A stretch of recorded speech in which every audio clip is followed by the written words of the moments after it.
உங்களுக்கு couple friendly movie ரொம்ப பிடிச்சிருந்ததுன்னா அதே ஜானர்ல ஒரு படம் இருக்கு, அதுதான் படிப்படி லேச்சு. இந்த படத்துல பாத்தீங்கன்னா ஹீரோ ஒரு ஃபுட்பால் பிளேயரா இருப்பாரு. சாய் பல்லவி ஒன் சைடா லவ் பண்ணுவாரு. இவங்க தான் வேணும் அப்படின்னு சொல்லிட்டு பின்னாடி ஃபுல்லா சுத்திக்கிட்டே இருப்பாரு. கடைசியா 2 பேரும் லவ் பண்ணவும் ஆரம்பிச்சிருவாங்க.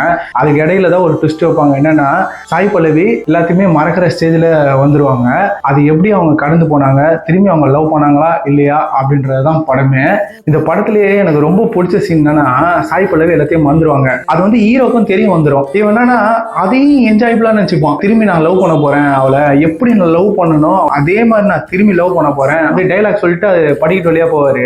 பயங்கரமா இருக்கும். என்னடா இப்படி பண்ணிக்கிறீங்களே அந்த சீன் பார்க்கும்போது. அதே மாதிரி படத்துலயுமே ரொம்ப ஸ்லோ பேஸ்ல தான் எடுத்துட்டு போவாங்க. ரொம்ப ஆஹோ அப்படிலாம் இருக்கவே இருக்காது. மாதிரி பொறுமையா எடுத்துட்டு போவாங்க. கடைசியா வந்து ஃபீல் குட்டாவும் முடிச்சிருவாங்க. அது ஒரு மாதிரி நல்லா இருக்கும் படம் பார்க்கறதுக்கே. எனக்கு ரொம்ப பிடிச்ச படம் இது. கப்புள் ஃப்ரெண்ட்லி பார்க்கும் போது தெரிஞ்சது, சரி இந்த படம் வந்து திரும்பி ரீவாட்ச் பண்ணலாம் அப்படின்ட்டு. அதனாலலாம் சரி இந்த படம் யாரெல்லாம் பார்த்துக்கிறீங்க, அப்புறம் இந்த படம் யாருக்கெல்லாம் பிடிக்கும் அப்படின்றத கமெண்ட் செக்ஷன்ல போடுங்க. இந்த மாதிரி நிறைய மூவிஸை பற்றி தெரியணும்னா மறக்காம பேஜை ஃபாலோ பண்ணிக்கோங்க.